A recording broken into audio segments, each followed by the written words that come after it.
इंसान की बर्बादी के कई कारण हो सकते हैं, लेकिन कुछ मुख्य कारण ऐसे हैं जो हर किसी को प्रभावित कर सकते हैं। इन कारणों को जानकर हम अपने जीवन को बेहतर बनाने के लिए कदम उठा सकते हैं। आज की कहानी एक सन्यासी की कहानी है।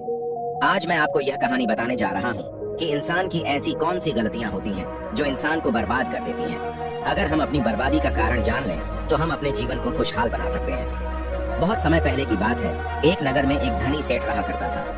उस सेठ के पास सभी प्रकार की सुख सुविधाएं थी, लेकिन उसका कोई संतान नहीं थी। संतान के दुख में वह हमेशा चिंतित रहता था। फिर एक दिन उसे पता चला कि उसकी पत्नी गर्भवती है और वह अपनी पत्नी का बहुत ख्याल रखता था। इसलिए एक दिन उसके घर एक बेटे का जन्म हुआ।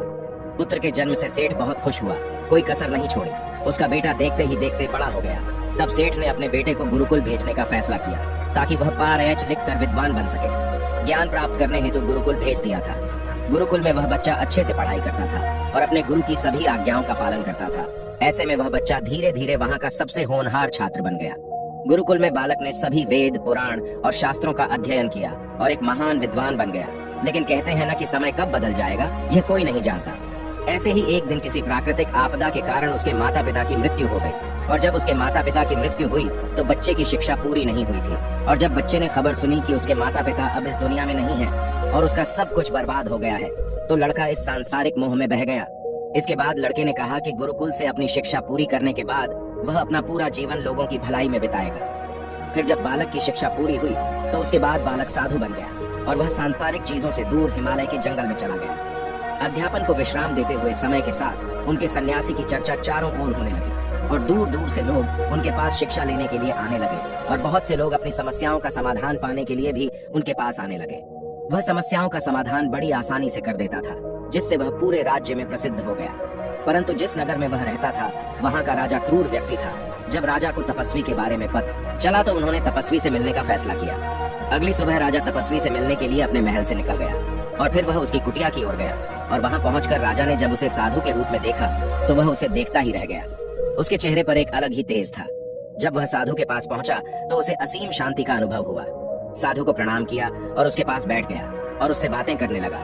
वह राजा पहली ही मुलाकात में साधु के व्यक्तित्व से इतना प्रभावित हुआ कि उसी समय से उसने अच्छाई के रास्ते पर चलने का फैसला कर लिया। और मैं सोचने लगा कि इतनी सी मुलाकात में यह साधु मुझे इतना बदल सकता है, तो ऐसा हमेशा रहेगा। यदि तुम मेरे साथ रहोगे तो मेरा जीवन बदल जाएगा।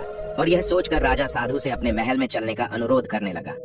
राजा का आग्रह सुनकर सन्यासी माना नहीं कर पाया और वो राजमहल चलने को तैयार हो गए। तब राजा सन्यासी को महल की ओर ले गए। महल पहुंचकर राजा ने साधु की बहुत खातिरदारी की और उसके बाद राजा ने साधु को एक दाहिने कमरे में भोजन कराया। भोजन के समय साधु ने राजा को धन्यवाद दिया और राजा से जाने की अनुमति मांगी। यह सुनकर राजा ने कहा कि आप हमारे बाग में जब तक चाहे तब तक रह सकते हैं। आपको यहाँ किसी भी प्रकार की असुविधा नहीं होगी और आप यहाँ रहेंगे तो हमारे लोगों को भी अच्छा लगेगा और हमें भी अच्छा लगेगा। यह सुनकर साधु ने राजा का प्रस्ताव स्वीकार कर लिया। राजा के आदेशानुसार सेवकों ने एक सुंदर कुटिया बनाई। उसके बाद साधु उसी कुटिया में रहने लगा। राजा ने उनकी बहुत सेवा की, लेकिन कई वर्षों के बाद राजा और रानी को किसी जरूरी काम से दूसरे राज्य में जाना पड़ा। लेकिन उन्होंने साधु की सेवा के लिए एक सेवादार नियुक्त कर दिया। लेकिन राजा के जाने के बाद वह सेवादार बीमार पड़ गया और अपने घर चले गए और कभी लौटकर वापस नहीं आया। तो तपस्वी को गुस्सा आ गया और उसने राजा को खूब खरी खोटी सुनाई और राजा से कहा कि जो जिम्मेदारी आप पूरी नहीं कर सकते वह जिम्मेदारी आप क्यों लेते हो। तब राजा ने तपस्वी से पूछा और कहा कि सन्यासी, क्या मुझसे कोई गलती हो गई है? तो इसके लिए मैं आपसे क्षमा मांगता हूँ। कृपया मुझे क्षमा करें और क्रोध शांत करें और बताएं कि क्या हुआ था। यह सुनकर साधु ने उससे कहा कि तुम्हारे जाने के बाद मुझे यहाँ किसी ने भोजन नहीं दिया और मुझे कई दिनों तक कष्ट सहना पड़ा। यहाँ आकर मैं भूखा रहा और किसी ने मुझसे मेरा हाल भी नहीं पूछा। यह सुनकर राजा ने तपस्वी से माफी मांगी और कहा कि आज के बाद ऐसी गलती नहीं होगी। फिर कुछ देर बाद मामला शांत हुआ। जब राजा और तपस्वी के बीच बातचीत चल रही थी, रानी भी छुपकर सुन रही थी यह सारी बातचीत। उसके बाद राजा ने उसे तपस्वी से शिकायत का मौका नहीं दिया और उसकी खूब सेवा की। लेकिन कुछ दिनों के बाद राजा को किसी जरूरी काम से अपने राज्य से बाहर जाना पड़ा। लेकिन इस बार राजा ने राज्य से बाहर जाने से पहले अपनी रानी से कहा कि जब तक मैं ना आऊं तब तक तुम स्वयं ही उस तपस्वी की देखभाल करोगी। यह सुनकर रानी बोली, हाँ महाराज, आप अवश्य जाइए, मैं सन्यासी महाराज की अच्छी देखभाल करूंगी। बाद में रानी प्रतिदिन भोजन बनाकर सन्यासी महाराज के पास भेजती थी। लेकिन एक दिन रानी स्नान करने चली गई और साधु को भोजन देना भूल गई। भोजन क्यों नहीं आया? इसके बाद साधु ने सोचा कि वह स्वयं महल में जाकर देखेगा कि अब तक भोजन क्यों नहीं आया, और फिर वह महल में पहुंच गया। जब वह महल के अंदर पहुंचा तो वहां उसकी नजर रानी पर पड़ी। रानी के लंबे लंबे घने काले बाल जो कि उसकी कमर पर लहरा रही थी। उसकी कजरारी आंखें जो देखने मात्रा से ही घायल कर दे, उसकी हिरानी जैसी चाल, रानी के इतने सुंदर रूप को देखकर सन्यासी चकित हो गया और रानी की सुंदरता सन्यासी के मन में घर कर गई और वह वहां से बिना कुछ कहे ही अपनी कुटिया में लौट आया। सन्यासी रानी के रूप की सुंदरता को भुला ना सका और वह खाना पीना छोड़कर अपनी कुटिया में पड़ा रहा। उसने कई दिनों तक कुछ भी नहीं खाया, जिस वजह से वह बहुत कमजोर हो गया। फिर कुछ समय बाद राजा वापस लौटे और जब उसे सन्यासी की हालत का पता चला तो वह सीधे सन्यासी के पास पहुंच गए और बोले कि हे भगवान, क्या बात है, आपको क्या हो गया और आप इतने कमजोर कैसे हो गए? किस गहरी सोच में डूबे हो? क्या मुझसे कोई गलती हो गई है? तब साधु ने कहा, नहीं राजा, आपने कोई गलती नहीं की है। यह सुनकर राजा बोले, तो फिर क्या बात है? आप मुझे बताएं, मैं आपकी समस्या का समाधान अवश्य करूंगा। यह सुनकर तपस्वी ने राजा से कहा कि आपकी रानी की अद्भुत सुंदरता को देखकर मैं उसकी सुंदरता पर मोहित हो गया हूँ और अब मैं रानी के बिना नहीं रह सकता। यह सुनकर राजा हैरान हो गया और कुछ देर सोचने के बाद राजा ने उसे सन्यासी से कहा, मैं आपको रानी दे दूंगा। यह सुनकर सन्यासी बहुत प्रसन्न हुआ। फिर राजा सन्यासी को लेकर महल चले गए और जब राजा और सन्यासी महल पहुंचे तो उस दिन रानी ने अपने सबसे सुंदर वस्त्र और आभूषण पहने थे। फिर रानी के पास गया। राजा ने रानी से कहा कि इस साधु की मदद करनी चाहिए, वह बहुत कमजोर स्थिति में जा चुका है और मैं नहीं चाहता कि एक बुद्धिमान व्यक्ति की हत्या का कलंक मेरे सिर पर लगे।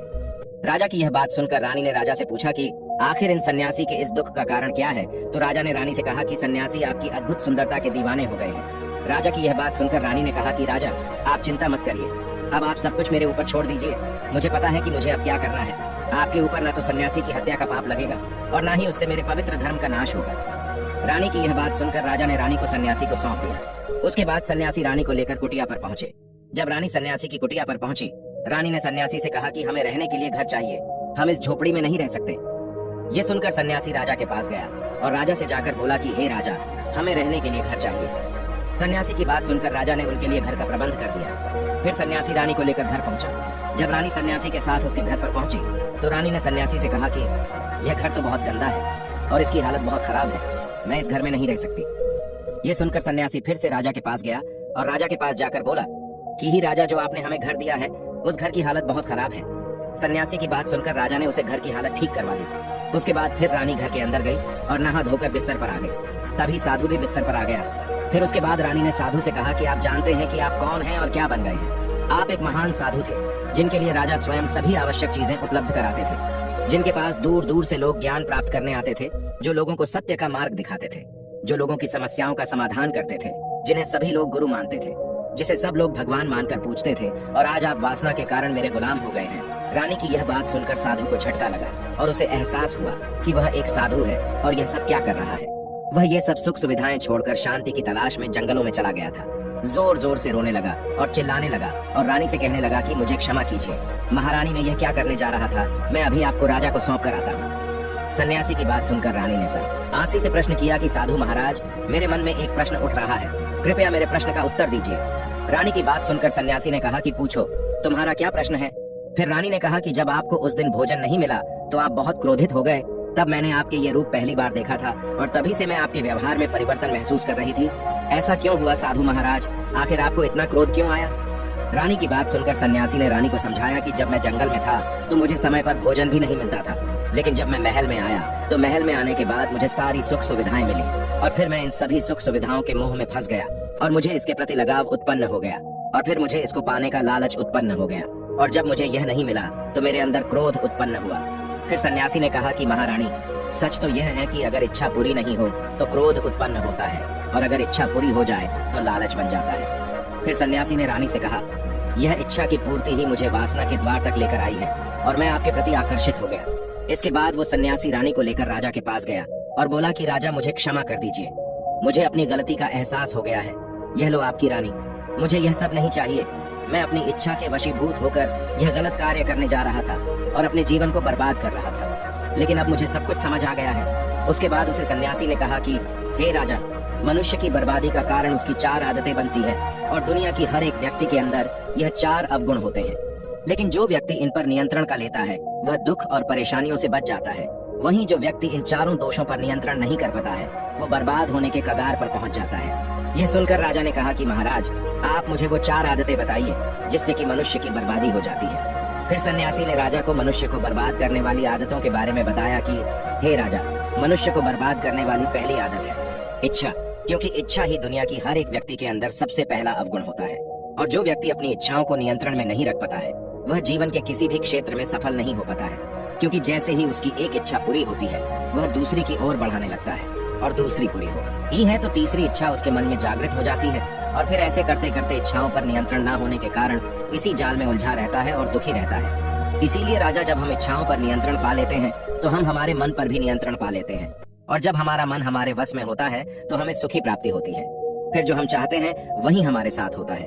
फिर सन्यासी कहता है कि हे राजा, मनुष्य को बर्बाद करने वाली दूसरी आदत है वासना। वासना का जन्म हमारे मन में उठने वाली इच्छाओं से होता है। जिस प्रकार इच्छा का कोई अंत नहीं होता और मनुष्य वासना के जाल में फंसता ही चला जाता है, वासना के वशीभूत होकर मनुष्यों को कुछ भी नजर नहीं आता है। आज तक जितनी भी लड़ाइयाँ हुई हैं उनका सबसे बड़ा कारण स्त्री को पाने की इच्छा ही रही है। स्त्री के प्रेम में वशीभूत होकर राजा महाराजाओं ने आज से पहले बहुत सारे युद्ध किए हैं। रावण भी संसार का सबसे बुद्धिमान व्यक्ति था, लेकिन उसने भी माता सीता की सुंदरता के जाल में फंसकर अपना सब कुछ बर्बाद कर लिया। उसकी मृत्यु का कारण एक स्त्री ही बनी थी। कई राजा महाराजा तो युद्ध में इसलिए हार गए क्योंकि वो लोग स्त्रियों से रासलीला रचने में ही रह गए। ईश्वर ने तो स्त्री की उत्पत्ति इस संसार को बढ़ाने के लिए की है, लेकिन आजकल लोगों ने इसे अपनी वासना का शिकार बना लिया है, अपने मनोरंजन का साधन समझने लगे हैं। और जब उन्हें अपना यह मनोरंजन नहीं मिलता तो वो पागल हो जाते हैं और ना जाने क्या क्या कर बैठते हैं। इसीलिए हे राजा, जितना हो सके उतना वासना से दूर रहना चाहिए। फिर सन्यासी कहता है कि है राजा, मनुष्यों को बर्बाद करने वाली तीसरी आदत है क्रोध।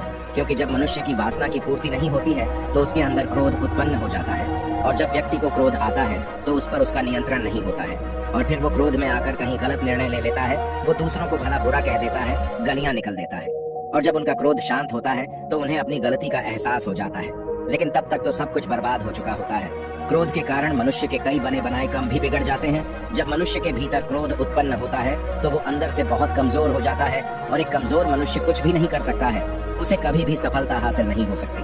क्रोध हमारे भीतर तनाव को उत्पन्न करता है, और अगर एक बार हम तनाव में चले गए तो हमारा पूरा जीवन बर्बाद हो जाता है। फिर सन्यासी कहता है कि हे राजा, मनुष्य को बर्बाद करने वाली चौथी आदत है लालच। है राजा, लालच का फल सदैव बुरा होता है। लालच में पड़कर हम बहुत से लोगों का बुरा कर देते हैं। हर मनुष्य के जीवन में कभी ना कभी ऐसे लालच अवश्य आते हैं जब वह लालच कर बैठता है, और अधिक पाने की लालसा में वह कुछ ऐसा कर बैठता है जिससे जो उसके पास था वह उसे भी गवा देता है। क्योंकि जैसे ही व्यक्ति की एक इच्छा पूरी होती है उसका लालच बढ़ जाता है और उसके मन में और कई जन्म लेने लगती है। जो व्यक्ति लालच करता है वह कामयाबी से कोसों दूर रहता है, क्योंकि एक ना एक दिन लालच का दुश्मन सामने आता ही है। अगर हम समय रहते ही लालच को त्याग दें और उसकी जाल में ना फंसे तो हम एक सफल व्यक्ति अवश्य बन सकते हैं। फिर अंत में सन्यासी राजा से कहता है कि है राजा, अगर मनुष्य चारों आदतों को छोड़ देता है तो उसे जीवन में सफल होने से कोई नहीं रोक सकता। जो इन आदतों को नहीं छोड़ता है उसे जीवन में बर्बाद होने से कोई रोक सकता। मैं एक सन्यासी होकर इसकी जाल में फंस गया था, तो सामान्य मनुष्य तो इससे बच नहीं सकता। इसीलिए है राजा, मनुष्यों को इन आदतों से हमेशा बचाना चाहिए। दोस्तों, आपको ये वीडियो जरूर पसंद आया होगा। अगर पसंद आया हो तो हमारे इस चैनल को लाइक, शेयर और सब्सक्राइब जरूर करें। साथ ही कमेंट में नमो बुद्धाय जरूर लिखें। धन्यवाद।